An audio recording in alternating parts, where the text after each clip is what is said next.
Nesse momento, falaremos sobre ESG e o risco reputacional do Net Zero para empresas e estados. Como moderadora, nesse momento, temos o prazer de convidar ao nosso palco a senhora Sônia Araripe, diretora e editora da Plurale.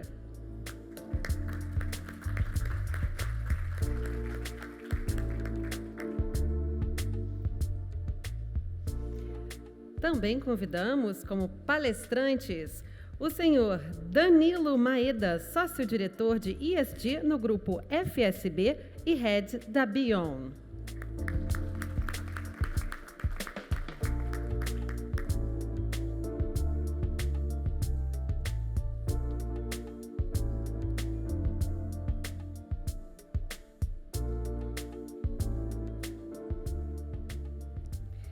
E também temos o prazer de convidar ao nosso palco o senhor Gustavo Pimentel, sócio fundador e CEO da Nint Natural Intelligence.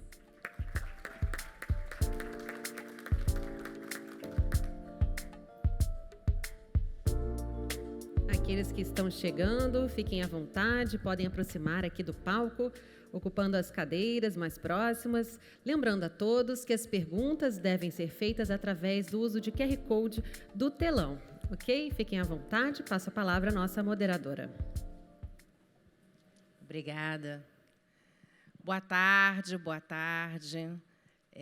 Primeiro, uma alegria imensa nossa de estar aqui com vocês, de compartilhar esse evento tão concorrido, né, do IBP, tão incrível. Essa semana foram vários eventos aqui no Rio. Que bom, né? Que bom que ESG realmente passou a fazer parte da agenda do dia a dia, né? E aí eu já queria apresentar para vocês o tema que nós teremos aqui. ESG e o risco reputacional do Net Zero para empresas e estados.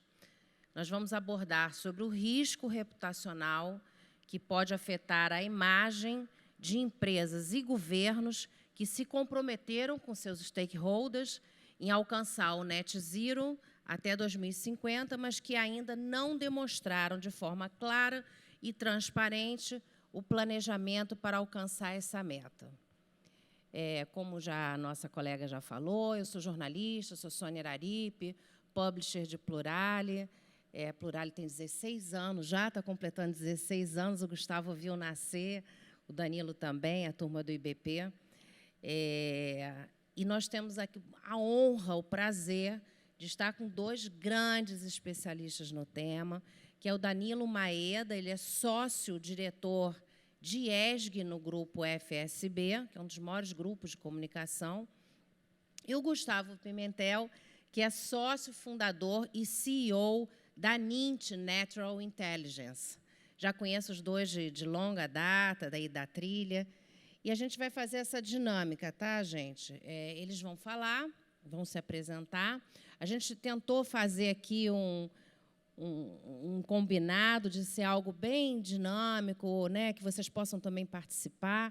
Então, já vão pensando nas perguntas, no que eles falarem algum tema, já vai anotando. É por escrito, eu vou receber aqui e vamos, então, encaminhar para eles. Eu acho que a gente vai ter um bom tempo aí para dialogar, que esse é um assunto que todo mundo quer participar, né? Então, eu vou começar, por favor, pelo Danilo. Obrigado, Sônia. Vocês me ouvem? Sim, né? Obrigado pela apresentação, obrigado, IBP, pelo convite. Prazer, uma honra estar aqui com vocês. Não sei se eu sou esse especialista todo aqui, mas pelo menos tentei trazer aqui alguns pontos de reflexão, de provocação, para esse tema que, de fato, é muito relevante, muito essencial, de fato, para os negócios. Né? Disse que reputação talvez seja o ativo mais fundamental para qualquer negócio. Né? Quando você tem um problema de qualquer outro tipo de problema e tem uma boa reputação, ela te ajuda a solucionar esses outros problemas. Se eu tenho um problema de talento, mas tenho uma boa reputação, eu consigo ser atrativo para o mercado e endereçar essa questão. Se eu tenho um problema financeiro e tenho uma boa reputação, eu consigo construir confiança com os agentes ali com quem eu preciso estabelecer relações e remediar a questão. Agora, se eu não tenho uma boa reputação, todos os outros problemas ficam muito maiores e a chance de eu resolver esses outros problemas fica menor, né? Então, eu preparei aqui, quando eu vou falar em lugar importante, eu escrevo o discurso, tá? Então, vou tomar a liberdade aqui de dar uma lida, de ir interagindo aqui, mas vocês fiquem à vontade aí para trazer só os seus pontos. A primeira coisa que eu queria trazer um pouco é o que é reputação, afinal de contas, né? Que a gente usa tanto o conceito, e ele tem a ver muito com o que pensam de nós, que é uma forma singela de explicar, né? Reputação é o que pensam de mim. Mas o que pensam de mim influencia muito o que decidem em relação a mim, né? Influencia muito a tomada de ação, a decisão e as relações que os nossos públicos vão ter em relação às nossas empresas e até nós mesmos como indivíduos. Reputação não é um assunto novo, né? Eu trouxe aqui 3 olhares distintos que parecem nomes que eu estou jogando aqui e que não tem muito a ver entre si, né? Abraham Lincoln, Warren Buffett e Sócrates, o filósofo. Eles têm coisas a dizer sobre reputação e coisas semelhantes a dizer sobre reputação. Todos eles se debruçaram sobre esse tema e tem uma conclusão que é parecida. A reputação é algo valioso, é construída aos poucos e pode ser perdida em alguns instantes. Para Lincoln, ele falava, tinha uma frase que ficou famosa, né, que ele falava assim: o caráter é como uma árvore e a reputação é a sua sombra. Né? Ou seja, a percepção que as pessoas têm de nós, das nossas marcas, das instituições que nós representamos, ela é um reflexo, né? Ela reflete o que está acontecendo no mundo real. Acho que todos nós, num dia de calor, gostamos ali de descansar embaixo de uma sombra frondosa de uma árvore, né? Mas essa sombra só vai acontecer se a gente tiver tido a diligência de nutrir, adubar, irrigar, garantir, né? Cuidar daquele bem para que ele possa crescer no caráter e se tornar, né, uma árvore melhor, uma árvore que projete uma sombra mais bacana, mais interessante. É um reflexo do mundo real. Aí eu dou um salto do Lincoln para o Warren Buffett, que talvez seja algo mais próximo do que a gente está, o tipo de pensamento que a gente está acostumado a lidar aqui, né, no nosso mundo de empresas e nesse nosso dia a dia, para qual a gente olha muito para as questões financeiras, né? Um dos grandes personagens do capitalismo global, e parece que ele concorda com o 16º presidente dos Estados Unidos. Né? Para o Warren Buffett, ele tem uma outra frase famosa, que ele diz assim: são necessários 20 anos para construir reputação e 5 minutos para perdê-la. Essa frase já é de alguns anos atrás. Talvez hoje os 5 minutos fossem repaginados aí para alguns segundos. Né? Mas, de qualquer forma, fica muito claro, né, nessa conclusão a que ele chega, como é sensível esse ativo, que, como a gente já disse, é muito crítico, muito fundamental para qualquer negócio, para qualquer organização. Né? E essas ideias não são exatamente novas. Por isso eu me valho ali de um filósofo clássico para falar sobre reputação. Para Sócrates, essa é uma frase muito boa: a maneira de se conseguir uma boa reputação é se esforçar para ser aquilo que deseja parecer. Se eu for parecido com o que eu quero que as pessoas pensem de mim, eu vou conseguir construir uma boa reputação como consequência desse esforço, como consequência dessa entrega.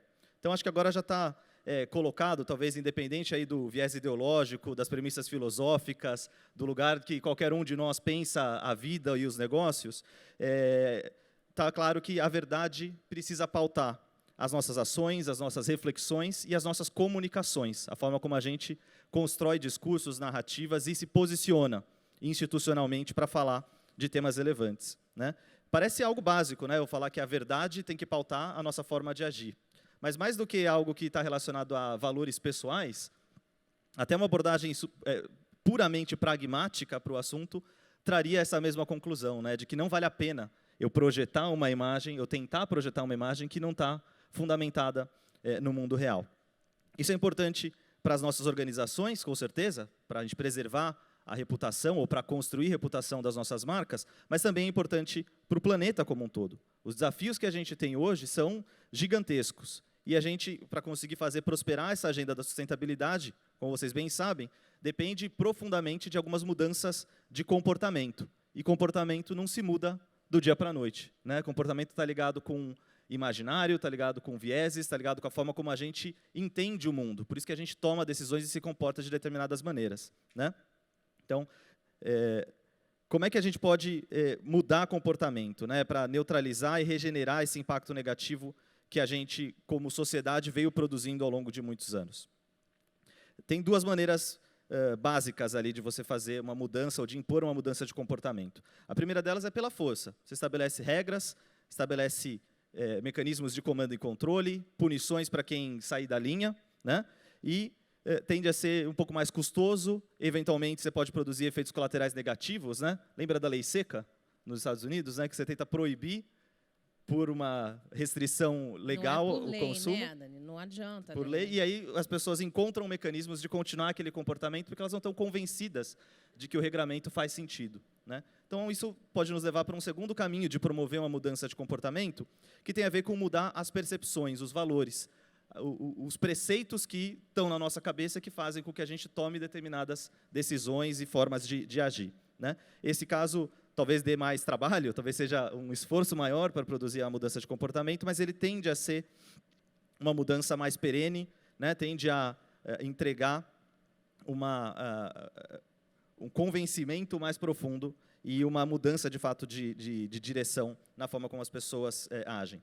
E, para isso acontecer, a gente precisa de comunicação bem feita, né? A gente precisa e aí, acho que a Sônia aqui também pode comentar sobre isso, né? O papel da comunicação das marcas, da comunicação via imprensa, da comunicação que se estabelece na sociedade como um mecanismo de mudança de percepções, mudança de valores, que, por sua vez, vão mudar comportamentos, né? A forma como a gente percebe o mundo está na raiz do nosso comportamento. Então, as informações, as análises que a gente recebe são o começo desse processo de mudança que o mundo tanto precisa, né?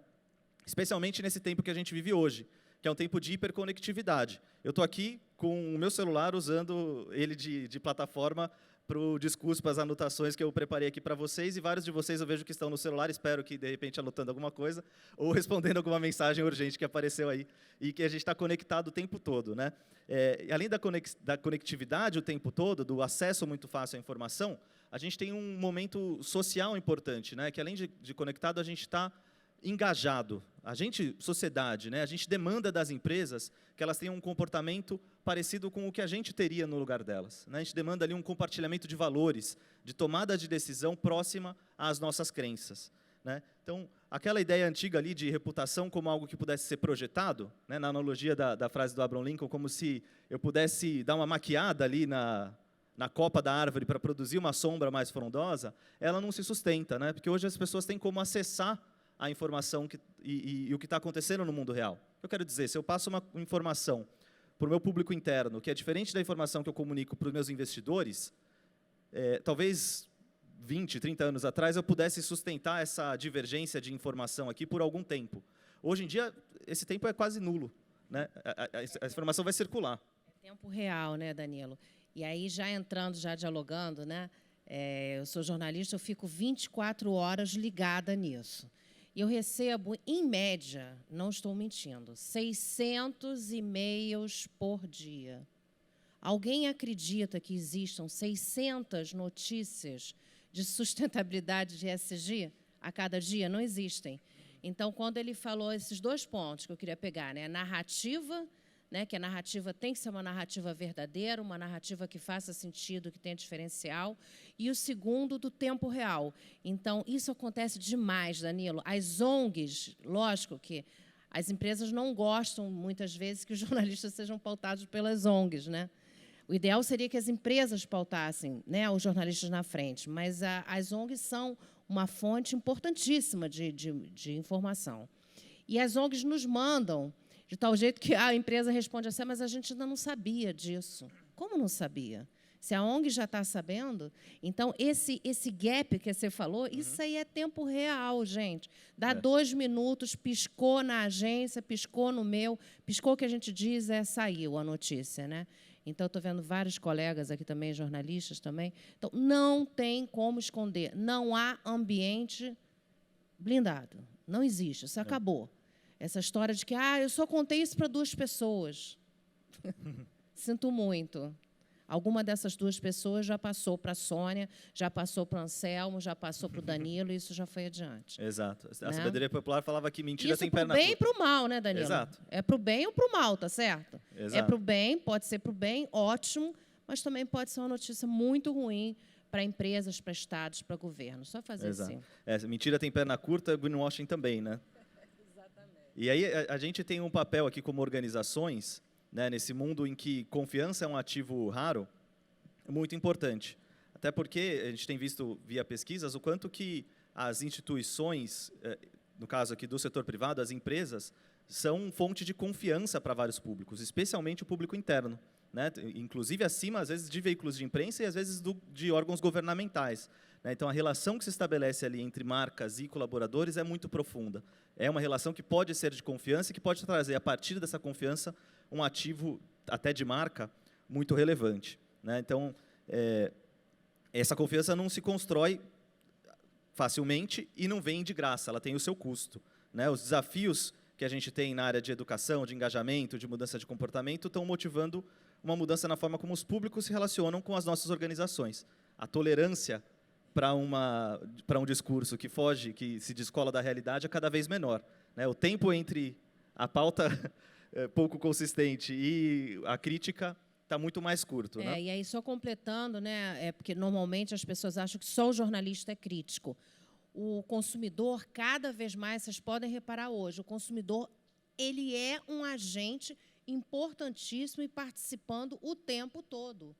Então, se aquela marca teve um posicionamento ruim, aconteceu, não vou citar aqui, que vocês conhecem vários exemplos, mas, enfim, ele não só deixa de comprar, como ele vai para frente da loja, ele faz movimento, ele dá entrevista. Então, assim, é estouro da boiada, gente. Não tem jeito. Exato. E aí, qual que pode ser o antídoto, né? A vacina contra esse comportamento super engajado do consumidor que pode criar problemas para o negócio? É a confiança, né? Esse ativo que, de novo, é raro hoje em dia e é muito difícil de nutrir, de consolidar. Confiança se constrói com consistência, se constrói ao longo do tempo, né? E confiança é algo fundamental para um funcionamento até da sociedade, né? É por causa da confiança que a gente consegue estabelecer equipes que são produtivas, né? Uma equipe fundamentada em confiança produz melhor, porque eu perco o tempo ali de microgerenciamento e deixo as pessoas trabalharem, né? É com base na confiança que eu escolho bons investimentos, né? Eu preciso ter confiança no meu interlocutor, preciso acreditar que aquela tese é verdadeira, né? E é na confiança que a gente estabelece boas relações pessoais, profissionais e institucionais também. Se constrói com consistência. Promessa, entrega, promessa, entrega. Ao longo do tempo, você se torna digno ou digna de confiança. E quando esse ciclo do promessa e entrega se quebra, você pode passar a ser visto como parte do problema, né? Como um devedor que não tem esse privilégio do benefício da dúvida. Eu não me apresentei do lado pessoal antes, mas uma das coisas que eu gosto muito, além de trabalhar com sustentabilidade, é de futebol, né? Então, no mundo do futebol, tem vários exemplos aí de pessoas que perderam o benefício da dúvida, né? A gente estava brincando disso ali, o Gustavo lembrou de eu falar do Gabigol, mas tem o Felipe Melo, tem o Abel Ferreira, melhor técnico do mundo, que não é digno de confiança, né? Qualquer gesto que ele faz, as pessoas já acham que ele está exagerando, que ele não deveria fazer aquilo, porque se tornou devedor, né? Se comportou de um jeito ao longo do tempo que perdeu a confiança das pessoas, né? Então, ele disciplinarmente não é visto como alguém digno de confiança, é visto como alguém que é parte do problema do comportamento do futebol brasileiro, né? E aí, só completando, né, Danilo, essa questão do futebol, olha que interessante, né? Quando que imaginaríamos que a questão do racismo chegaria no ponto que chegou e que haveria um baixa, tá certo? Porque isso já vem, gente, de quantos anos, né? É histórico.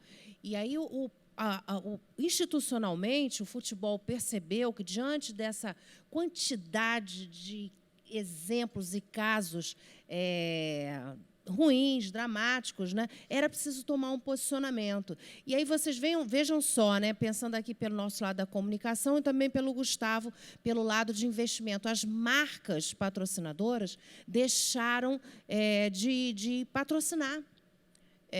Falaram ao futebol espanhol, falaram, olha, nós não vamos mais patrocinar se vocês não tomarem nenhuma atitude. Os governos entraram também. Então, eu estou assim, só complementando para dar uma dimensão para vocês de que assim, não tem volta. Felizmente, esse é um assunto que está aqui, está nas ruas, está no campo de futebol e vai cada vez mais fazer parte do dia a dia. Sim. Os temas que eram, às vezes, colocados em segundo plano estão sendo trazidos para a importância devida deles, né? Então, a seriedade, a gravidade dos assuntos, a gente está tendo cada vez mais coragem de discutir, de pôr na mesa e de forçar uma tomada de ação. Do ponto de vista da marca, é muito melhor você ser proativo e agir antes de ser cobrado para isso. É aí que está talvez o X da questão e o valor da confiança e de você construir uma reputação boa o suficiente para te darem o benefício da dúvida, para você não ser imputado de imediato como parte do problema, como alguém que está agindo de forma contrária a uma agenda positiva que a sociedade busca. Isso vale para os temas sociais, vale para os temas ambientais, vale para os temas de mudanças climáticas e para os compromissos net zero também.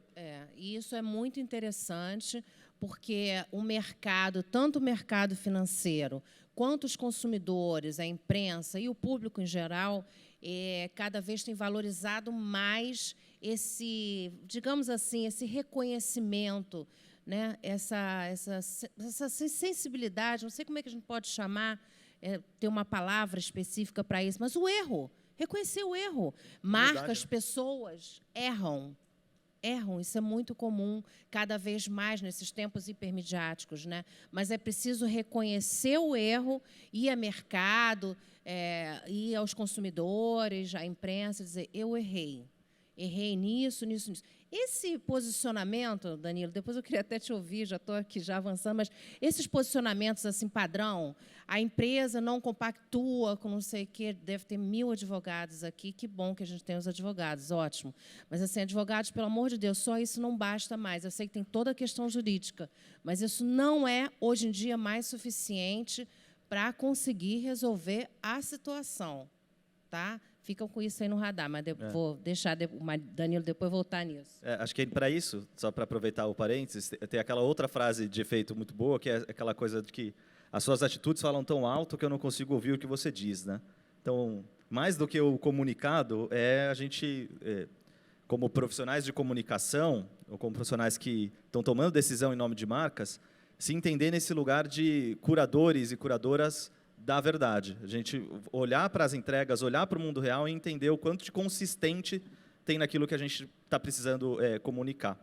Né? Porque, de novo, eu volto para a coisa da confiança. Né? Se constrói a longo prazo. Você precisa, para construir confiança, às vezes, inclusive, vencer a tentação de fazer promessas fáceis lá para frente. Né? Quando eu assumo um compromisso para daqui 30 anos e não mostro como eu vou chegar lá, eu estou recebendo hoje o benefício de uma atitude ambiciosa, de um compromisso, de me colocar como alguém que está conectado com as necessidades e com o zeitgeist, né? Mas se eu não construo o planejamento e não demonstro como eu chego até lá, não demonstro as minhas metas intermediárias e não mostro esse avanço, eu estou só comprando um problema para o meu sucessor, né? Estou deixando aqui, coletando benefício hoje e deixando prejuízo para quem vier depois de mim. E aí eu corro o grande risco de colocar colocar à prova um ativo fundamental para o meu negócio, que é o ativo da confiança. Então, a escolha inteligente, se você quer de fato jogar o jogo do desenvolvimento sustentável, é estabelecer um senso de direção claro, definir um ponto de chegada e o plano de voo para chegar até lá. É claro que ao longo do caminho você vai ter que fazer ajustes de rota. Vai ter coisas que não vão sair conforme planejado e você não vai executar 100% de cada micropasso do seu plano conforme foi estabelecido no começo, especialmente em jornadas tão longas quanto essa. Mas é fundamental que, ao longo do caminho, você vá comunicando, engajando com seus stakeholders e fazendo saber o porquê que a gente está mudando a rota, o porquê que a gente está caminhando nessa direção ou na outra, e que o nosso senso de direção continua o mesmo, que a gente continua com o mesmo compromisso fundamental e entregando em direção a ele. E aí não adianta, né, Danilo? Muitas vezes acontece, né, Gustavo? A empresa diz assim, não, vamos chamar aqui o Danilo, essa turma aí da FSB, só quando a gente tem crise. Não. Porque só na crise não adianta, gente. Tem que vir de antes, né, Danilo?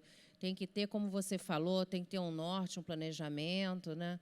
Isso é muito importante. Aí, lembrar para vocês, tem um QR Code aqui, tá? Já estou recebendo um monte de perguntas aqui. Mandem, por favor, seu questionamento para cá, porque a gente vai adorar. Boa. E a gente está chegando a um outro ponto, que é dessa construção da confiança, que é assim, uma outra preocupação que eu, pelo menos, ouço muito, né, na consultoria de sustentabilidade, olhando também para temas de comunicação, que é assim, nossa, eu não quero cometer o greenwashing. E agora a gente até inventou um termo, a gente adora inventar termo, a gente de consultoria, né? Então, inventou-se um termo novo que é o green shushing, que é assim, então a empresa faz e não fala nada, para não correr o risco de ser acusado... É o green church. Shushing. E, né, porque aí você fala, pô, agora ninguém vai me acusar que eu estou fazendo propaganda enganosa, que eu estou fazendo greenwashing. Eu vou fazer lição de casa e nem falo sobre isso. O que também é um problema, né? O que também traz riscos em si. Afinal de contas, sustentabilidade não se faz só da porta para dentro. Né? ESG não se faz boas práticas de ESG sem engajamento de stakeholders. Né? Você precisa interagir, precisa fazer chegar a sua informação, coletar de volta as impressões e demandas dos diversos stakeholders para conseguir ter uma estratégia de fato sustentável. Né? Então, não dá para não fazer. Compartilhar, né, Danilo? Compartilhar. Eu sempre uso essa imagem assim, mas será que avançamos pouco? Será que ainda tem mais por fazer?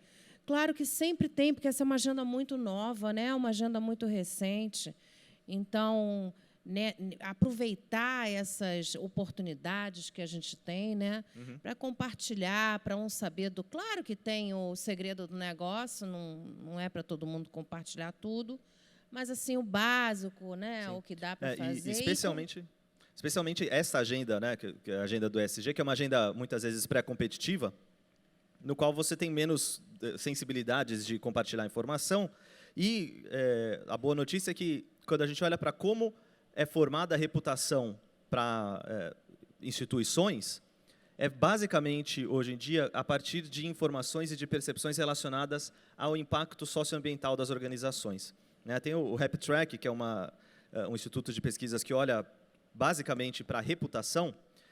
Um dos estudos deles, eles trazem o dado de que 78% das pessoas têm disposição para comprar de marcas com uma melhor reputação, contra 9% quando a reputação é ruim. Esses índices são... Essa mesma diferença serve para comprar, para indicar como um lugar para trabalhar, para dar o benefício da dúvida. E aí, quando a gente vai ver, tá bom, o que é que constrói reputação? A correlação mais importante entre reputação e outro fator é a percepção de que a marca tem um propósito claro. Né? Marcas que conseguem entregar para suas audiências a percepção de que ela tem um propósito, uma entrega de valor socioambiental, conseguem ter melhor reputação. Você vê, o gráfico é muito interessante porque é aquela coisa da correlação mesmo, assim, né? Conforme você melhora a pontuação de senso de propósito, você melhora a sua nota reputacional. Ou seja, se eu estou interessado em construir reputação, em construir um valor de marca institucional, eu deveria focar e comunicar muito para as minhas audiências sobre as minhas entregas na área socioambiental nos temas ESG. Né? Então, a gente vê as marcas adotando uma postura cada vez mais ativa nas causas sociais. Você trouxe já alguns exemplos, né? A gente pode trazer um outro aqui, que é o da Nike. Né? Em 2018, o slogan Just Do It fez 30 anos. E eles fizeram uma campanha global para comemorar esses 30 anos. Trouxeram um jogador de futebol americano, que era o Colin Kaepernick. O Colin foi o grande pivô, né, lá no esporte dele, no futebol americano, dos protestos contra a violência policial direcionada a jovens negros nos Estados Unidos. Todo mundo deve ter visto que teve uma época que os jogadores de futebol americano ajoelhavam na hora do hino, né, em protesto contra a violência policial. Quem começou esse movimento foi esse jogador. E aí houve todo um contramovimento, né? A liga é um pouco conservadora, ele acabou sendo demitido e não conseguiu voltar a jogar. E ficou como sendo esse cara assim, né? Um ativista, como sendo taxado como um jogador que não estava mais no esporte, mas que era um ativista da causa antirracista. E a Nike escolhe, de todos os milhares de atletas que ela poderia escolher para essa campanha tão icônica, o Colin para ser a cara do Just Do It 30 anos. Qual foi a primeira reação? O pessoal ali mais refratário à agenda antirracista começou a puxar uma campanha nas redes sociais de queimar produtos da marca, de chamar boicote contra a marca Nike. Tá vendo? A marca está sendo antipatriota, porque colocou aqui como garoto propaganda esse rapaz que ajoelhava na hora do hino. Né? No dia desses protestos, as ações da Nike caíram 3,2%. Aí significa que foi uma decisão ruim essa campanha?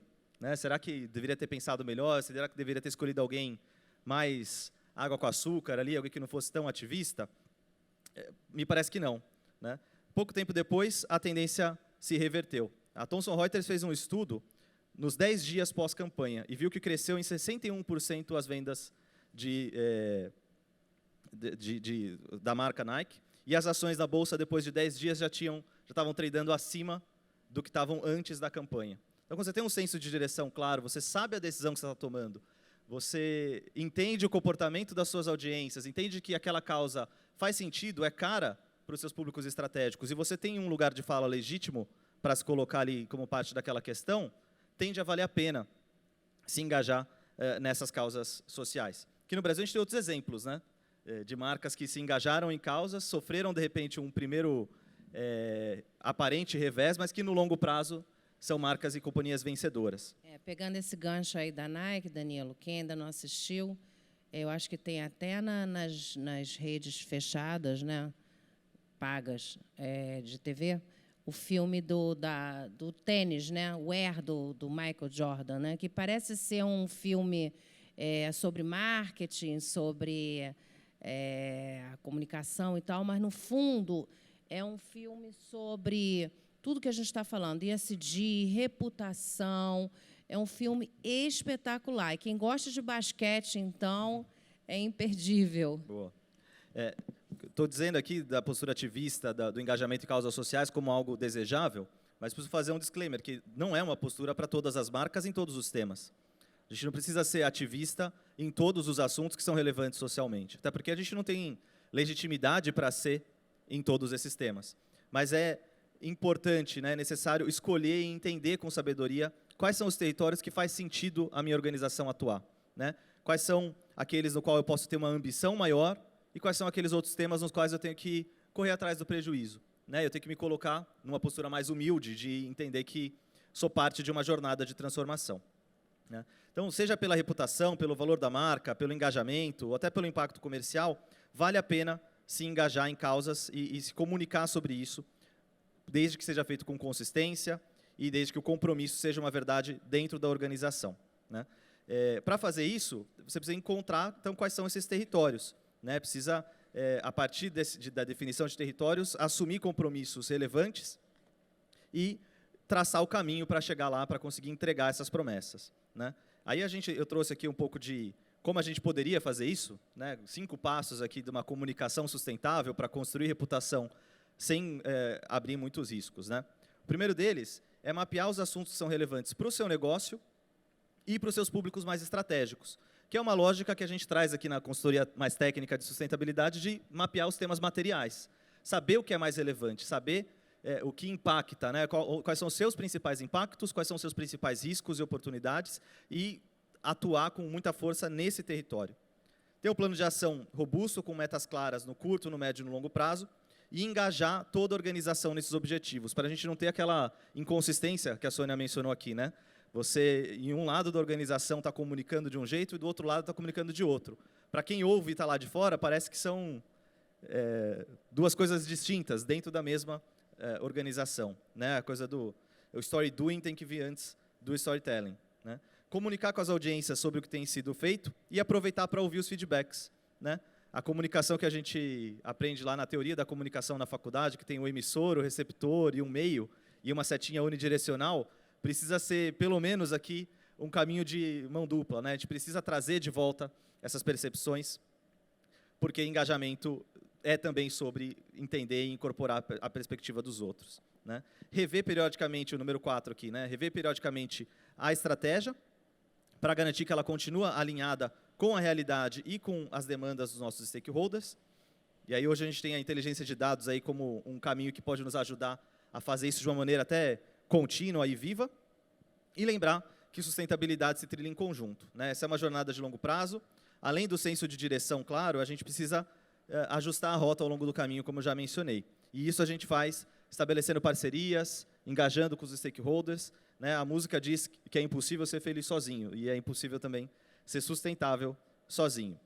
E aí, para fim aqui dessa minha fala inicial, que ficou muito mais longa do que eu imaginava, tentando trazer um pouco para o setor. O que isso pode significar aqui para a indústria, né? Primeiro, fundamental reforçar que as nossas preocupações ligadas ao tema do ESG, a agenda como um todo, e as mudanças climáticas em específico, são importantes, né, e são verdadeiras, essas nossas preocupações aqui.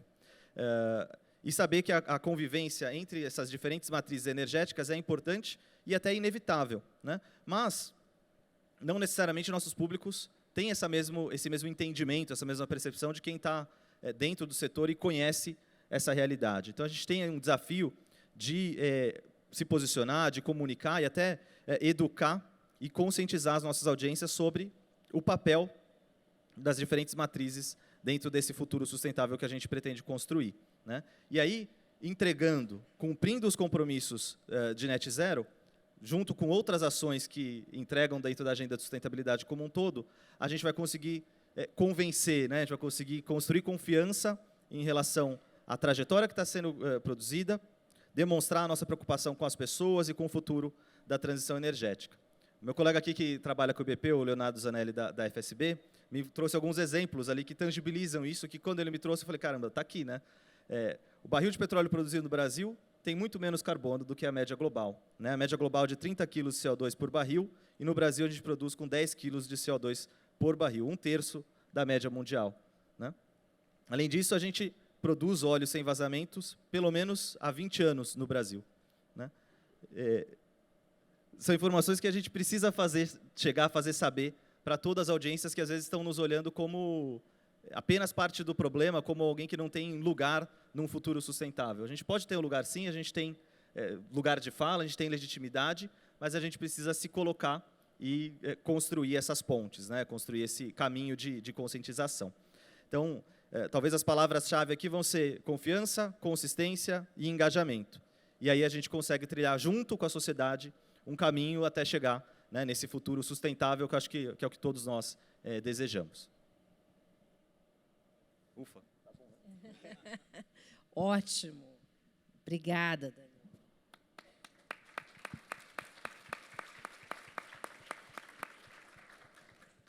Várias perguntas aqui chegando, depois eu te passo.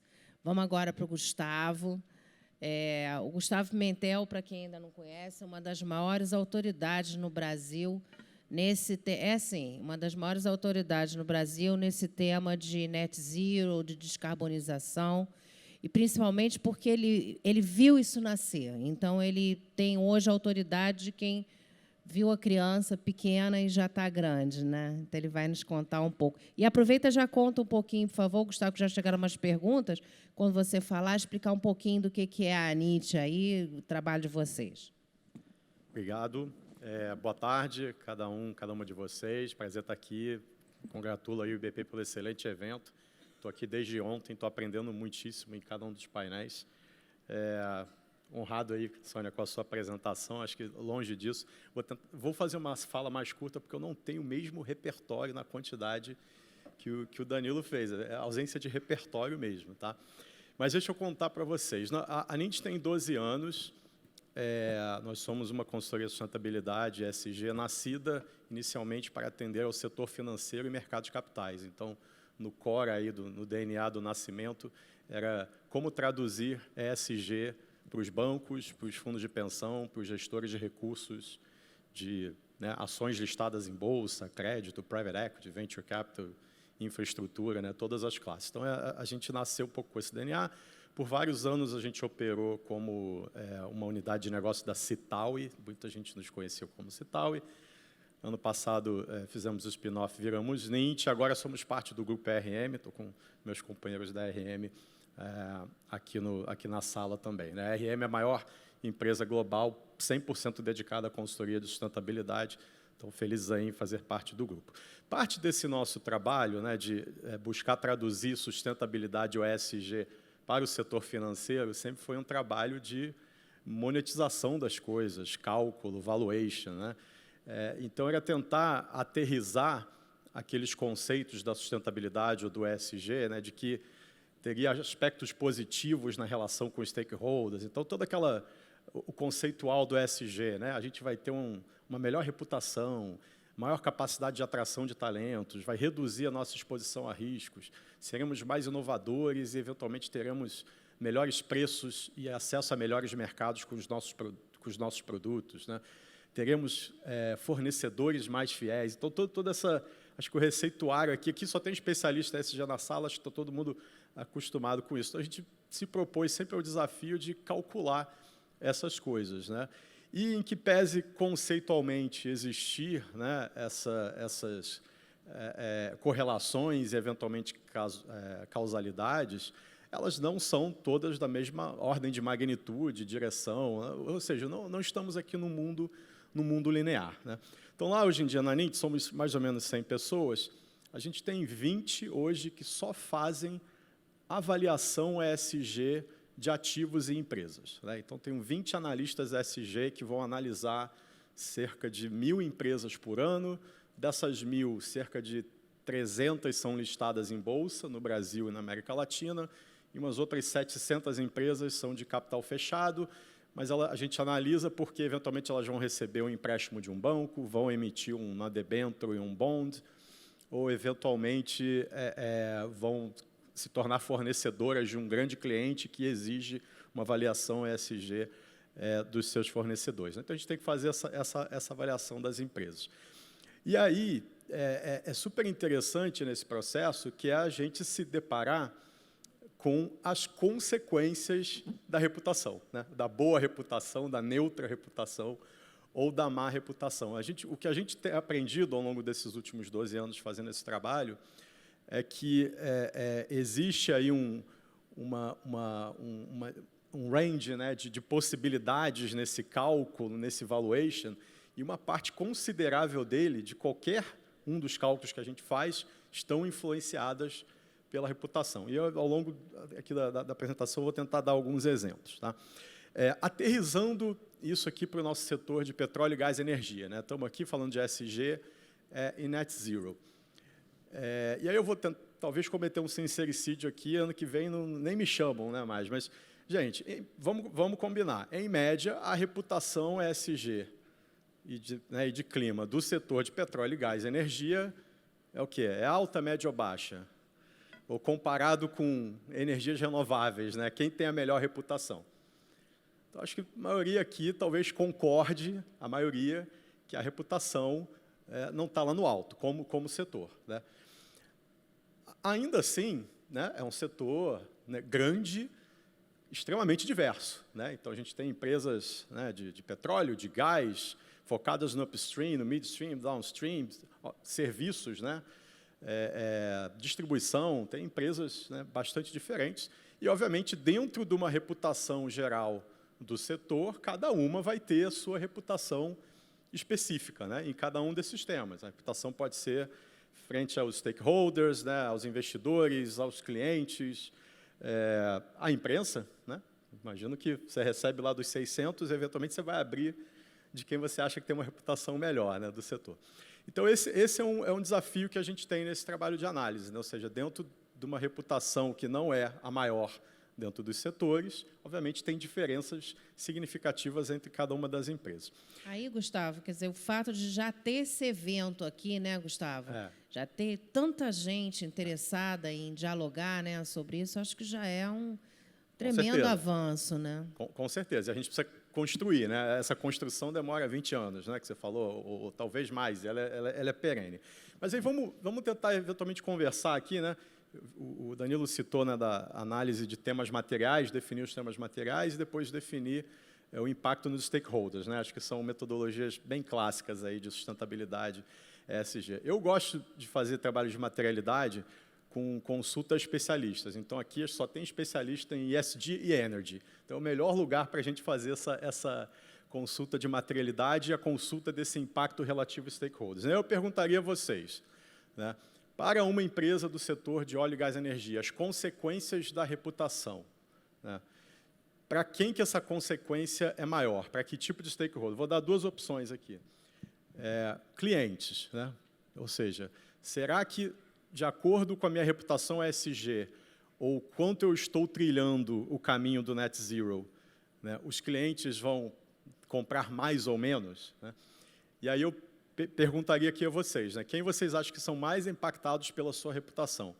Clientes B2C, né, ou seja, pessoas físicas que eventualmente compram os produtos de consumo que vão lá na distribuição, né, abastece o carro, compra o lubrificante, entre outras coisas, ou os clientes B2B, né, seus clientes empresariais que estão comprando em grandes quantidades, enfim, ou produtos intermediários. Quem acha que a reputação interfere mais para o setor de petróleo, gás e energia com clientes B2C? Quem acha que interfere mais com B2B? Opa, então, acho que temos aí talvez 90-10 para o B2B. Né? Vamos fazer um outro questionamento aqui. Né? Dentro do segmento de investidores, né? Como vocês acham, que tipo de investidor, né, seria mais impactado pela reputação e poderia mudar a percepção sobre a qualidade do negócio, né, de uma empresa de petróleo, gás e energia, com base em net zero e seu desempenho ESG. Então, vou dividir em dois tipos de investidores. O investidor de equity, né, aquele investidor que compra uma ação na bolsa, se a empresa é listada, ou, eventualmente, um investidor de private equity, né, que aporta numa empresa de capital fechado. Então, esse é o investidor de equity. E aí a gente tem o investidor de crédito, né, de renda fixa, aquele que te compra uma debênture e o bond, ou, eventualmente, é o banco, né, que está, na verdade, emprestando dinheiro. Então, quem acha que o investidor que vai sentir mais a questão reputacional é o investidor de equity? Para o setor. Alguns nomes. Quem acha que é o investidor de crédito? Temos um pouco mais aí. Não, super interessante. Vou fazer mais uma, tá, gente? Vamos aqui, mais um tipo de stakeholder, né? Vou colocar aqui sociedade civil, e aí vou tentar abrir em duas vertentes, né? A sua reputação com a imprensa, tá? Não temos aqui o representante e vários outros aqui na sala. E, por que não, a sua reputação com o judiciário? Aproveitando que a gente teve um painel maravilhoso agora de manhã sobre litigância climática, gente. Aprendi muito nesse painel. Então, quem acha que a sua reputação afeta mais a maneira como a imprensa, né, reporta sobre a sua empresa, uma empresa de petróleo, gás e energia? Quem acha que é a imprensa? Ok. Quem acha que é o judiciário? Nessa eu vou levantar a mão nas duas, tá, Gustavo? Alguns. Alguns. Perfeito. Gente, super interessante ver as visões aqui. Eu vou trazer um pouquinho do que a gente tem visto como nossa experiência na Nint fazendo essas análises, né? Vamos começar pelos clientes. Aqui a gente, pelo menos na Nint, concorda com a maioria, né, daqui, que os clientes B2B vão ter uma sensibilidade bem maior à sua reputação em Net Zero ESG do que um cliente B2C, né? Alguns fatores para isso. O cliente B2B, obviamente, é uma empresa, né, estruturada, eventualmente tem uma área de gestão de fornecedores, uma área de compras, tem um processo estruturado para comprar, né? Ele não compra no estímulo ali, na necessidade, e compra em grandes quantidades. E, como vocês já sabem, né, várias das empresas de petróleo, gás e energia que estão aqui, por exemplo, aplicam critérios ESG com seus próprios fornecedores e provavelmente estão recebendo as demandas de seus clientes B2B com relação a isso. Então, a gente verifica também isso, a reputação e o desempenho, né, e também a reputação afeta muito os clientes B2B. E em petróleo, gás e energia, a maioria dos produtos, né, que a gente, nesse B2B, eles estão próximos de serem produtos commodity, né? Então, ok, barril de petróleo pode ser leve, pesado, médio, ter as suas especificações, mas se for exatamente 2 barris, 2 empresas diferentes, extraídos de 2 campos, né, um muito distante do outro, as especificações são as mesmas, a reputação da empresa pode contar, e o que vai começar a contar de agora em diante? A intensidade de carbono do seu barril. Por quê? Ele acaba que vira um dos poucos atributos de diferenciação. E para o cliente B2B, que está numa jornada de net zero, que são a grande maioria dos clientes das empresas que estão aqui na sala, isso é a realidade. Eles precisam fazer essa jornada, né?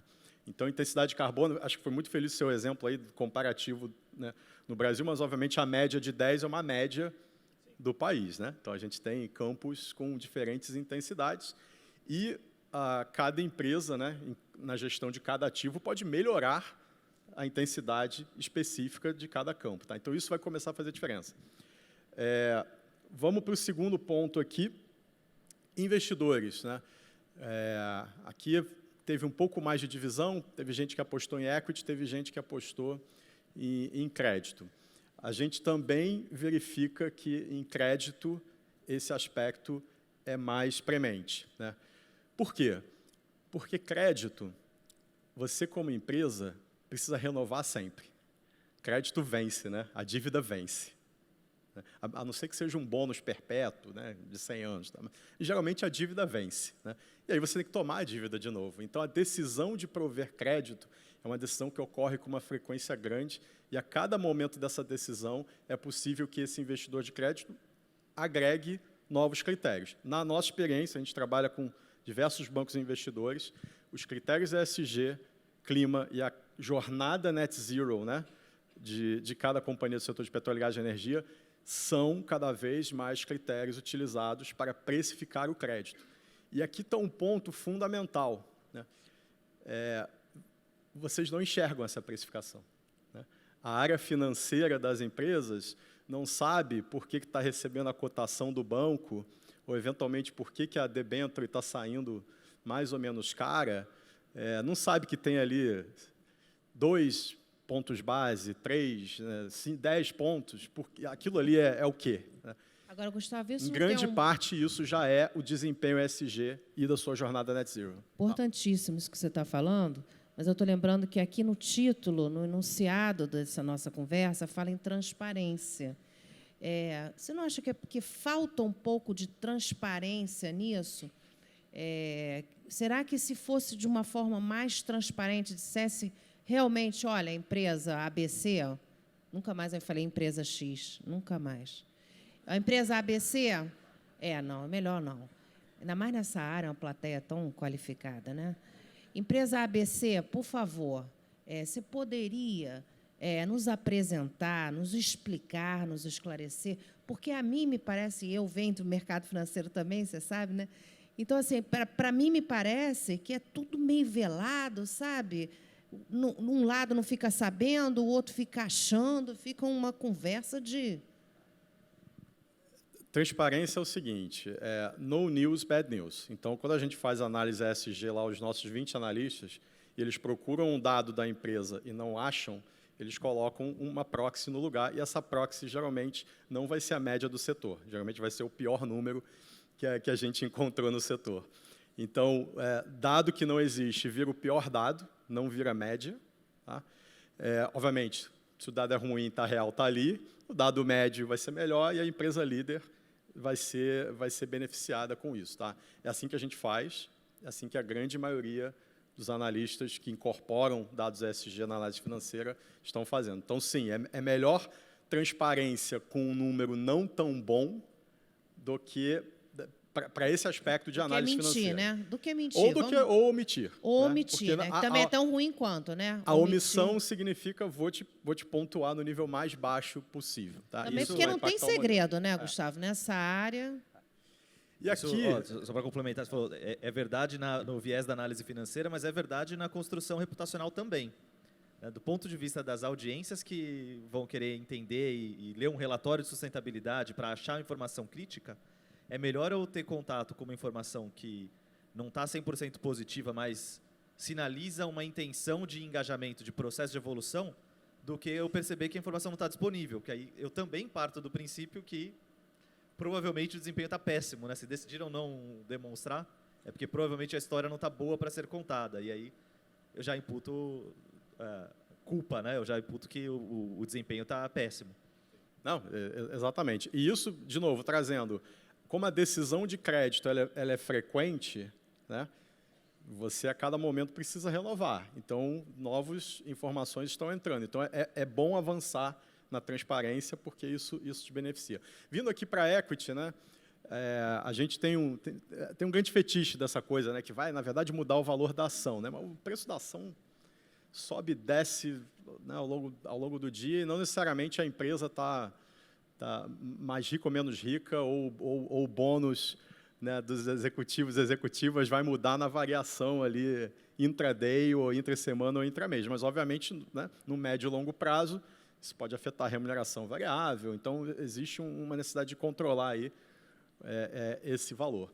Agora, um ponto que a gente tem visto do mercado, então, eu concordo, acho que o setor... No net zero, quem não avançar vai começar sendo penalizado pela via do crédito. Tá? Tem alguma penalização pela via do equity? Tem, mas ela pode ser um pouco mascarada por outros fatores de mercado. Aí você tem lá guerra na Ucrânia, o preço do barril sobe, né? O lucro de todo mundo sobe, paga mais dividendo, então o valor da ação sobe, eventualmente você nem percebe esse desconto que tem por essa questão. Tá? Mas aí eu traria um aspecto importante aqui, e de novo, a forma como o desempenho e a reputação afeta de maneira heterogênea as empresas. E aqui a gente tem um caso, e isso cresce muito no mundo e no Brasil, que são as empresas de menor porte, né? as juniors, com poucos ativos e com menos acesso a mercado de capitais, né? e a mercado financeiro. Várias dessas empresas, inclusive, hoje estão né, se financiando através de fundos de private equity.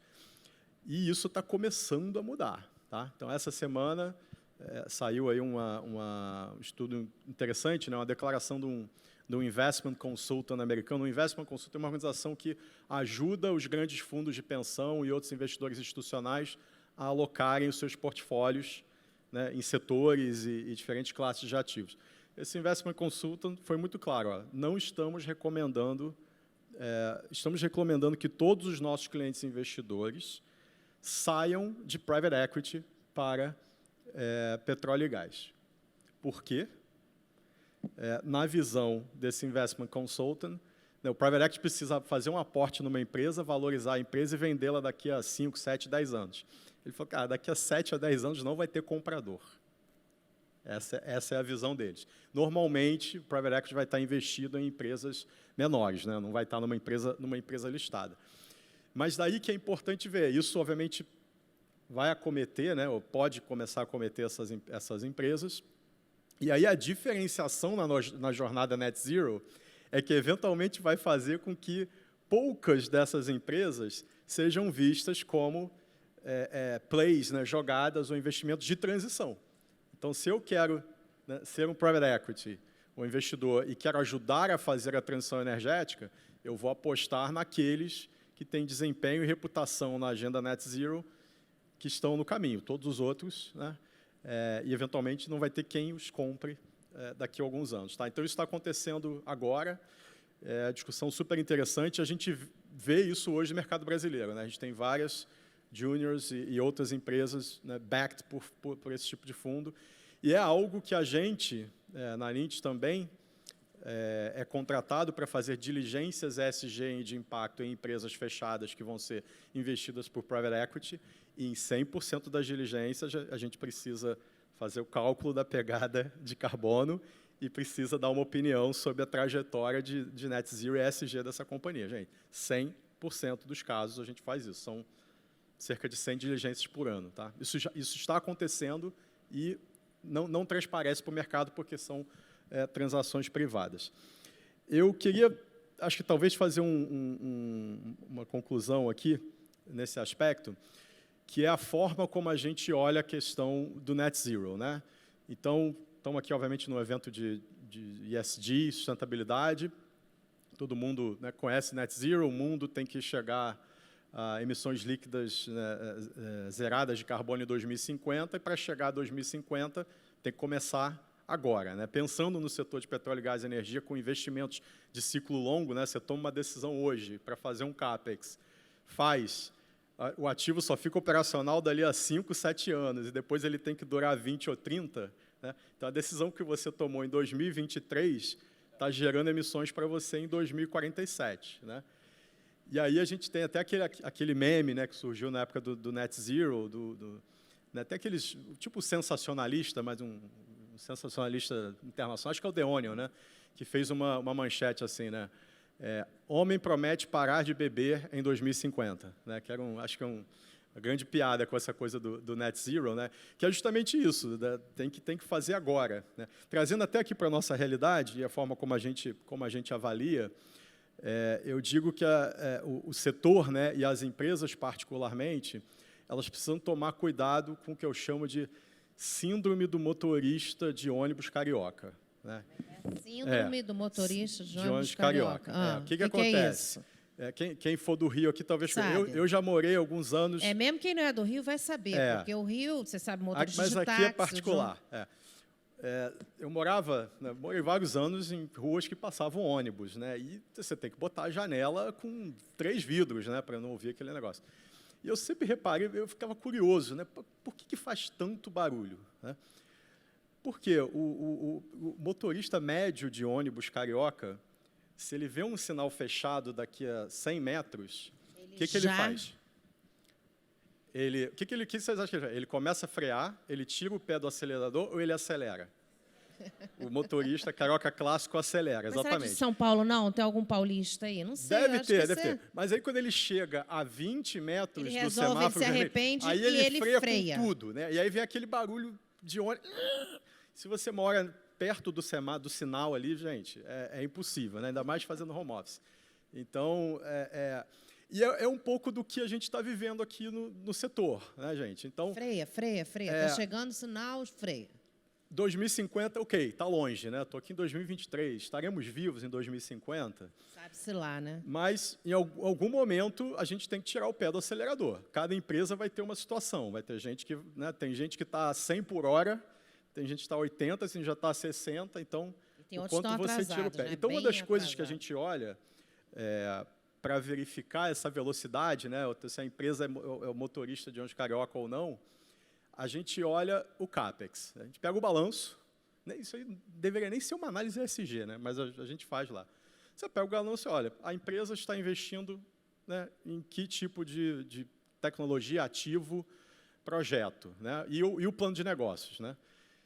Se é uma empresa que está no segmento tradicional, né, e está investindo 100% do seu CAPEX continua sendo no tradicional, é uma empresa que está acelerando, né, e o sinal lá na frente está fechado. Obviamente, ela tem uma gradação, né? Ontem eu vi, por exemplo, uma apresentação... E aí, Gustavo, deve ter, imagino, não é só o motorista, né? Porque aí tem também quem manda no motorista, liga o celular. Aliás, uma coisa que eu não entendo, como é que o motorista fica com o celular, dirigindo e com o celular. É uma coisa de... usando essa metáfora é isso, cada um dá um palpite. Né? E essa é a medida super interessante. Por quê? Os balanços são públicos, as empresas reportam para o mercado, tem plano de negócio. Ontem mesmo eu vi aqui de uma empresa que ela vai começar a alocar entre 6% e 10% do CAPEX anual ou no próximo ciclo de investimento para renováveis ou para descarbonização. Se 10% é para descarbonização, significa que 90% é para carbonização, né? Então, assim, essa empresa não está necessariamente freando ou desacelerando tão rápido assim, né? Sem fazer julgamento específico sobre a empresa, tá? Então, mas a gente vai olhar isso. Então, na medida que esse CAPEX está saindo do tradicional e entrando na descarbonização, e a descarbonização pode ser, né, estou investindo em renováveis, em biocombustíveis, em hidrogênio verde, ou estou fazendo investimentos aqui para reduzir a intensidade de carbono dos meus ativos tradicionais, né? Mas no momento que não fosse pelo menos 50-50, significa que você ainda está acelerando, né? E aí, obviamente, o mundo vai passar do sinal vermelho. Ontem eu também vi um dado super interessante, né? Nos últimos 5 anos, os investimentos em ativos tradicionais, né, petróleo, gás e energia, estavam cerca de uma relação de 1 para 1 com renováveis, então era 1 trilhão para cada. E esse ano, o forecast das principais agências é que seja 1 tri para petróleo e gás e 1,3 tri para renováveis. Então, no global, a curva virou. Só que no que vale para net zero é o meu individual, né? Então, assim, acho que é importante ver isso. É a forma como a gente olha, é a forma como a maioria dos investidores de longo prazo vão olhar esse CAPEX. E acho que é importante dizer, existe dinheiro hoje no mundo para fazer essa transição, né? Então, é possível captar recursos rotulados, carimbados, justamente para o teu orçamento de CAPEX. Da descarbonização, o mercado já oferece. Provavelmente com taxas melhores, né? Essa possibilidade. Eu vou ficar por aqui, porque acho que acabei me excedendo também, mas acho que é esse o recado, né? Sim, é possível subir a reputação dentro de um setor que, em média, está mais baixo. Eu acho que, inclusive, isso é uma oportunidade, porque o que vale muitas vezes é o delta da reputação ou o delta do desempenho, né, dentro do seu setor, porque continuaremos tendo investidores no setor, né? Agora, tem que começar logo, porque estamos num setor de ciclo longo. Obrigado.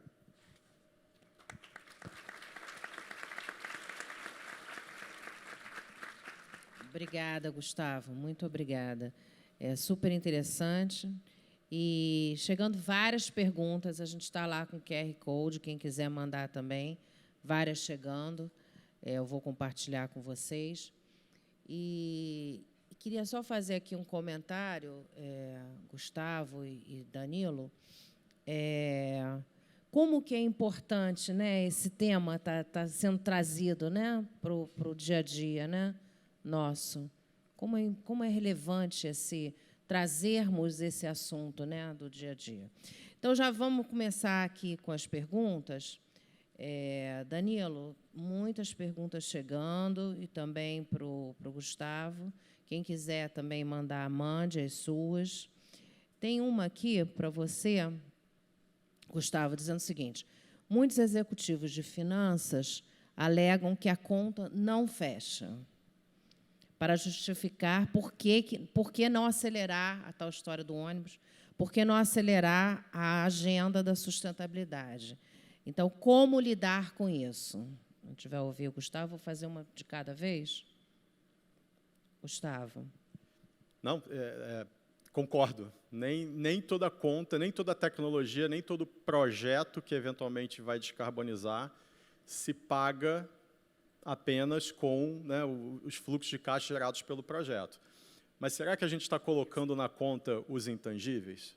Exato. E aí que é importante fazer os exercícios completos de valuation, é um pouco dos exercícios que a gente faz, né? Então, pode ser que você tenha um projeto que, olha, isso aqui, o retorno sobre o capital investido é menor do que o retorno no nosso, investir mais no nosso ativo tradicional. Levar em conta, né? Ok, esse é o retorno. Você mediu a redução do teu risco de transição energética? Você mediu elementos relacionados à reputação com clientes, com imprensa, com mídia? Você mediu, eventualmente, que isso está te gerando, né, um desenvolvimento, uma inovação, novas capacidades que vão te posicionar, né, no médio prazo, né, para acelerar essa agenda? Então, você tem uma medição ali de risco evitado, que às vezes não está na conta, e você tem uma medição de, né, captura futura de oportunidades. E os executivos de finanças e analistas vão dizer: mas isso é muito intangível, Gustavo. Como é que eu coloco um número lá? Eu sempre recebo essa pergunta. Só que todo mundo, quando faz um plano de negócios ou um valuation, lá no 5º ano, no 10º ano na perpetuidade, tem que colocar a estimativa do câmbio e tem que colocar a estimativa de quanto vai ser o preço do barril daqui a 10 anos. Alguém sabe isso? Então, a minha resposta é: tão incerto quanto a taxa de câmbio ou o preço do Brent daqui a 10 anos, você fazer essa conta. Então, vamos lá e faz. Você sabe fazer a outra, você vai conseguir fazer essa. Com certeza. Chegou uma aqui, Danilo, para você. A Márcia Cavalieri, agradecer aqui a participação, da Caliber Consultoria, e ela pergunta para você: como você tem visto o movimento das empresas para contratar serviços de consultoria de reputação? Já que a FSB tem várias filiais, é uma das mais conceituadas, como é que você está percebendo essa diferença entre o mercado do Rio, de São Paulo, de Brasília? Tá bom. Só queria aproveitar, complementar ali, é um pouco o ponto ali da resposta anterior, que foi feita, da pergunta anterior que foi feita ao Gustavo. Acho que vocaliza um pouco do que a gente viu na Economist ali no ano passado, aquela capa icônica da ESG, com uma tesourinha tirando o E e separando o ESG, que tinha uma tese ali naquela série de artigos, né? A dificuldade de tangibilizar o impacto do investimento na agenda ESG em termos de retorno no balanço financeiro. E acho que a sua resposta vai muito nesse sentido, né? De algumas coisas realmente a conexão não é tão direta, mas como é que eu precifico a licença social para operar ou as ações que eu adoto para perpetuar a minha licença social? Sem ela eu não opero, então sem ela eu estou ali colocando em risco o próprio negócio. Agora, a perpetuidade dessa licença decorre de uma série de ações que vão somando e vão construindo que eu continue tendo legitimidade para operar e sendo aceito pela sociedade na qual estou inserido. Qual o papel de cada uma dessas ações em específico para conseguir me proteger e me preservar esse ativo tão fundamental? É uma conta difícil de fazer em termos exatos, né? Ela vai ser aproximada, mas a tese é verdadeira, né? A tese ela precisa ser entendida como algo que é necessário, de fato, para o negócio. Até sobre isso, acho que conecta um pouco a outra pergunta, né, que eu recebi, que é essa questão do mercado, do interesse das empresas em olhar para a reputação. O que eu posso dizer por uma experiência pessoal é que a gente tem visto um interesse cada vez maior das organizações de não tratar a comunicação e a marca apenas como um objetivo de comunicação, mas uma possibilidade cada vez maior da gente olhar para dentro, né? E aí, na Bion, a gente é uma consultoria de sustentabilidade que faz parte de um grupo maior, que é uma holding de empresas de comunicação.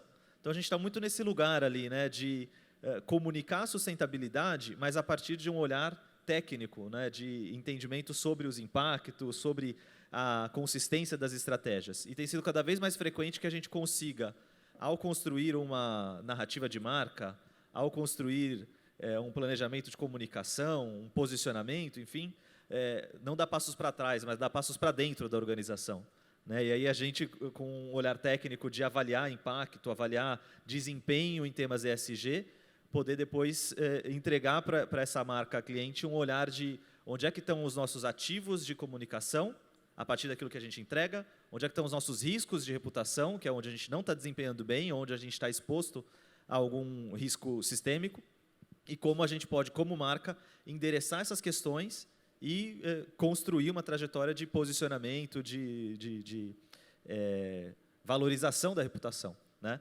Então, me parece que está sendo cada vez mais possível a gente dar esses passos para dentro da empresa na hora de pensar o posicionamento de marca, que é muito positivo, né? A comunicação, de fato, assumindo um papel de curadoria da verdade. Isso é uma expressão que eu fico repetindo várias vezes que eu vou falar. A gente tem essa responsabilidade de olhar para a entrega, entender, decodificá-la, traduzi-la para as audiências e comunicar com consistência. Aí você consegue construir reputação. Do contrário, todos os riscos que a gente já mencionou aqui de quem tem uma má reputação vão se verificar mais cedo ou mais tarde. Com certeza. Olha, sigam eles nas redes sociais. O Danilo, ele é tímido, ele não falou, mas o Danilo é colunista na Exame e é um dos influencers em ESG, no LinkedIn, em todas as mídias. E o Gustavo também é tímido. Ele tem um monte de artigo aí sobre o assunto da aula e também está no LinkedIn, é um dos top trends. Gustavo, chegou mais uma aqui para você, não tem nome, mas a pergunta é, quando se fala sobre balanço, né, de CAPEX, descarbonização, carbonização, enfim, essa pessoa entende que é um balanço mais equilibrado, né, que isso é necessário. Mas se o CAPEX da carbonização é o que gera receita, um exemplo, uma empresa de óleo e gás, como investir mais em descarbonização, que não gera receita necessária para investir na redução de emissões? Super dilema. Acho que eu diria primeiro que descarbonizar um portfólio de uma empresa de petróleo, gás e energia pode acontecer de duas formas, né? Ou você está realocando capital para ativos, né, de fontes renováveis ou de baixo carbono, ou pelo menos tenham uma intensidade menor do que a média do seu portfólio atual. E se esses ativos geram produtos, né, de energia, sim, eles geram receita, eles podem ser rentáveis. Então, acho que essa é uma forma. A outra, obviamente, é você fazer, né, investimentos para descarbonizar o que você já tem. Isso aí não necessariamente, e aí eu concordo, né, eventualmente isso é custo, né? Não é, no curto prazo é custo, mas é um custo que te traz uma maior competitividade nesse business no médio prazo. Lembrando, né, o que a gente estava colocando aqui como tese, né? A intensidade, né, de carbono desse produto energético, ele vai virar fator de diferenciação lá na frente. E se ele demorar, né, muito para ser por ação dos agentes voluntários, vai ser com o mercado de crédito de carbono, né, efetivamente. Aí vai ter um crédito ou um preço. Para o bem ou para o mal. A gente já tem 85 jurisdições no mundo com algum tipo de mecanismo de precificação de carbono, seja ele cap and trade ou tributo, né? A União Europeia agora com aquele CBAM, né? Carbon Border Adjustment Mechanism. Então, se você exporta alguma coisa para a União Europeia, tem uma medição de carbono e você tem que pagar mais por isso para o produto entrar. Então, assim, isso está acontecendo. Né, no curto prazo, sim, parece que o produto fica mais caro, é mais custo, mas ele pode trazer mais competitividade. De toda forma, é um dilema que a gente vai ter, e acho que ele é uma coisa super inerente ao setor. Né, e aí acho que a gente vai ter empresas, talvez, com mais dificuldade para fazer esse movimento. Se você é uma empresa de energia de grande porte diversificada, né, você tem um business aqui, né, uma vaca leiteira para te ajudar a gerar o fluxo de caixa para investir aqui. Se você, business menores, eventualmente, né, que estão aí nessa estratégia de vamos pegar campos maduros e, né, aumentar a eficiência, mas eventualmente é um business muito menor focado, eu vou ter essa alternativa, né, de jogar e combinar o portfólio, é mais difícil. Então, eu particularmente vejo um futuro com desafios significativos para as empresas de petróleo, gás e energia não diversificadas. Essas focadas, nichadas, acho que elas terão mais dificuldades de fazer esse jogo da transição, usando seus balanços e usando o acesso ao mercado financeiro e de capitais. Não sei se vocês viram recentemente, a Miriam Leitão foi minha editora, né? E a Miriam fez um comentário no Bom Dia Brasil, sempre muito relevante, né? Muito consistente. E a Miriam falou, olha, o governo brasileiro deveria ver essas cobranças da comunidade europeia, né, não como negativas, mas como positivas. Né? Quer dizer, já que estão exigindo isso, então o Brasil vai ter que fazer. É isso. É meio aquele negócio do tá na festa, tem que dançar. Então, assim, para dançar, vai ser essa a regra do jogo. E não adianta a gente ficar, não, mas olha a nossa madeira como é boa, olha, aqui não tem, não é isso, não é sobre isso que a gente está falando. Né? Ou entra de vez, ou simplesmente está fora do jogo. E aqui, Danilo, chegou uma pergunta, querendo saber de você sobre a prática. Né? Você falou muito sobre gestão do risco reputacional, e tanto ligado à transição energética quanto a outros relacionados aí à agenda. Né? Provavelmente vamos falar estamos falando sobre relevância, aspectos críticos, mas eu queria que você focasse a pergunta, que você focasse um pouquinho mais sobre a prática. Como que a gente pode fazer essa prática? Sim. A gente pode pensar numa lógica de uma matriz, assim, né, de desempenho e expectativa. Né? A gente usa muito, quando a gente está fazendo avaliação de desempenho em temas ESG, uma lógica ali do Simon Zadek, que é um professor de Harvard, em que ele classifica 5 graus de maturidade das organizações em diferentes temas que compõem a agenda. A gente pode pensar isso aqui na lógica do nosso setor. Né? Qual o nosso grau de investimento, a proporção do CAPEX que está investido ali em descarbonização versus carbonização, e entender essa proporção, por exemplo, como uma lógica de graus de maturidade. Né? Se eu estou no 80-20, eu estou aqui ainda num estágio muito pouco maduro, e se eu estou no 80-20, ao contrário, eu já estou muito avançado em termos de descarbonização do meu portfólio no longo prazo. E eu posso aplicar essa lógica tanto numa classificação de maturidade do meu core business, que pode estar em transformação, mas também da forma como eu faço as coisas. Né? Porque a agenda ESG olha para o negócio em si e olha para a forma como a gente faz o negócio, né? Ou seja, para práticas que têm a ver ali com a nossa governança e com outras entregas que não estão relacionadas diretamente ao core business. Meu grau de diversidade, equidade e inclusão também pode ser classificado em termos de níveis de maturidade. E aí, ao fazer essa classificação de níveis de maturidade em cada uma das minhas entregas dentro da agenda ESG, eu consigo cruzar isso com o grau de expectativa da sociedade ou a expectativa dos meus stakeholders em relação às minhas entregas. Para alguns temas, a expectativa vai ser mais alta, para outras vai ser mais baixa. Quando eu cruzo esses dois olhares, eu consigo entender se eu estou num campo de oportunidade, ou seja, já entrego mais do que esperam de mim, ou se eu estou num campo de risco. esperam mais do que eu consigo entregar hoje. E aí eu faço a gestão do risco reputacional, né? Aí a escolha é óbvia, né? Do que eu vou falar com mais intensidade, o que é que eu vou ter que dar transparência e explicar como eu estou trabalhando para endereçar essa questão. Acho que o fundamental, que é o X da questão aqui, é, ao fazer esse cruzamento, entender que o tema em que eu não entrego, ou que eu entrego aquém do que esperam de mim, não é um tema para eu me silenciar, pelo contrário. É um tema no qual eu preciso ser vocal, eu preciso dar transparência e me engajar com os stakeholders para conseguir aprender e me posicionar como alguém que está caminhando naquela direção que é esperado, né? Porque, do contrário, a gente entra naquela outra coisa que a gente já falou ali de o benefício da dúvida eu não vou ter, né? Se eu não conseguir nem dar transparência a um desempenho que ainda não é satisfatório. Então, do ponto de vista um pouco mais prático, né? Como a gente pode fazer gestão do risco reputacional? Entendendo muito isso, né? Maturidade do meu desempenho versus expectativa. E aí eu consigo ter um mapa de onde estão os meus riscos, onde estão as minhas oportunidades e trabalhar em cima disso. Tanto na comunicação quanto na entrega, né? Sempre com esse olhar duplo. Com certeza. E aí chegou mais uma aqui para você, Gustavo. Só estava me lembrando aqui, enquanto a gente estava falando da trajetória, né? Eu fui do Jornal do Brasil quase 15 anos, né? E subi e desci de muita plataforma. Fui a muita plataforma. E, hoje em dia, eu acho que o jornalista ele tem um privilégio, né? O jornalista tem um privilégio. E, hoje em dia, eu estou acompanhando essa transição energética, né? Indo nas usinas solares, nas eólicas, também óleo e gás, vendo gás também, vendo toda essa transformação. Então, mais uma vez, assim, como a gente às vezes olha só o copo vazio, né? A gente não olha o copo cheio. Me passou um flashback aqui enquanto a gente estava conversando de quanto já se avançou, né?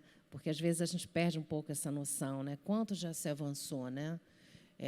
Quanto de modificação que aconteceu, não só nos negócios, mas para a sociedade. Quais foram os benefícios para a sociedade, né? Me passou aqui essa reflexão.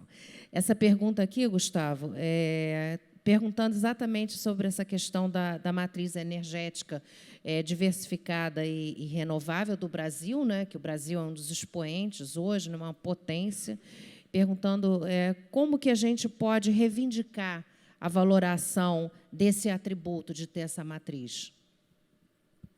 De fato, o Brasil está numa posição privilegiada. Não é o único país do mundo, né? A gente diz que a nossa é a mais limpa do mundo. Não é.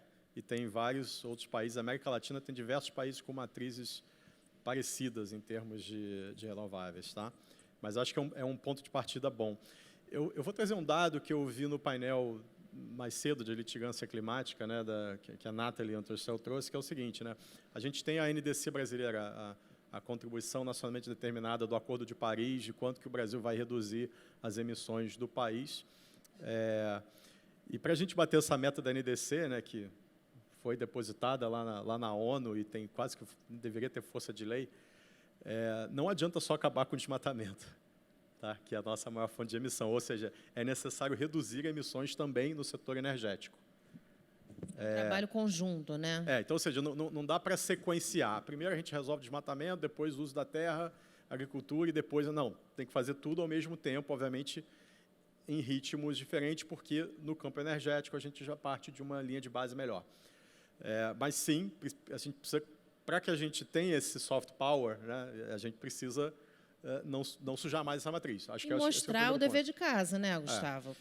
E aí eu queria trazer uma provocação sobre essa expressão que a gente usa, né, de transição energética, e um pouco do que, né, a gente ouve aí em discussões no setor, né, que é o seguinte, vou dar alguns exemplos, né, a gente ouve muito que o gás é o combustível da transição energética. Ele seria, ou se ele estiver substituindo alguma coisa de maior intensidade. Se o gás está substituindo carvão, ou óleo diesel, ou óleo combustível, sim, o gás é um combustível de transição. Agora, se o gás está substituindo solar, eólica e biocombustível, ele não é um combustível de transição. Então, depende, né? O gás pode ser combustível de transição no Brasil? Pode. O que ele está substituindo? Não vai ser em todos os casos. Então, a gente tem que ter cuidado quando a gente traz esses argumentos da transição, porque, se eles não estiverem corretos, acho que eles jogam contra aqui a nossa discussão sobre reputação, né? Aquela coisa, poxa, tá brigando com a ciência, né? Então sim, assim... Ninguém mais quer brigar com ciência, faz o favor, ninguém. Se possível, nunca mais. Mas eu acho que é isso, a gente tem que, para fazer a jornada net zero, para fazer a transição energética, não dá para generalizar, né? Cada caso é um caso, cada fonte é uma fonte, num território ela vai ser transição, num outro pode não ser, né, o que ela substitui ou o que ela substitui na margem do investimento adicional. Então, tudo isso precisa ser olhado para a gente chegar a essa conclusão. Então, acho que é importante fazer essa provocação, esse desafio ao setor. Obrigada. Nosso tempo está bem curto, passou muito rápido, muito rápido. Imagina estar do lado desses craques aqui, com a participação de vocês. São diversas perguntas, vão ficar aqui. O IBP vai encaminhar para vocês também, as que foram chegando. Agradecer desde já a participação de todos, cumprimentar o IBP na nossa visão, por estar sendo protagonista também nessa agenda, que é uma agenda, como eu falei, que é uma agenda de longo prazo, uma agenda que tem várias etapas, mas tem que ser feita, é urgente. Eu gosto muito do termo a urgência do presente, que é do nosso querido Israel Klabin. Quem ainda não leu esse livro, eu recomendo, esse título, A Urgência do Presente, é sensacional. E o Sérgio Abranches também, que é um outro guru. O Sérgio sempre diz, não existe meia sustentabilidade. Então, eu queria deixar esse recado também para vocês. É difícil, não é fácil, é uma agenda complexa, longa, mas é uma agenda urgente e necessária, né? Agradecer, deixar vocês se despedirem aí, Danilo e Gustavo. Obrigado, Sônia. Só vou aproveitar a analogia do motorista que deixa para frear na última hora e lembrar que, não sei se é coincidência, né, mas a gente tem o Race to Zero, né, como a analogia que se cria ali no sistema ONU para falar dessa transição até um mundo net zero em termos de emissões de gases de efeito estufa. A gente pode dizer que o Race to Zero é essa intenção nossa como sociedade global de frear antes do farol, né? Porque, do contrário, o risco de acidente é muito grande, o risco de consequências negativas para a sociedade e para o próprio meio ambiente é muito grande se a gente não conseguir cumprir essa trajetória. A má notícia é que o que a gente está fazendo até o momento é suficiente, o que a gente planejou a fazer até o momento é suficiente para frear esse ônibus uns 200 metros depois do farol, né? E que todo mundo já fez as contas e já percebeu que é isso mesmo, né? Então, as somas das nossas NDCs não são suficientes para os cortes que a gente precisa. E todo mundo sabe que esse é um problema que está na mesa, todo mundo sabe que a campanha para a gente chegar até o nível de corte necessário ainda não...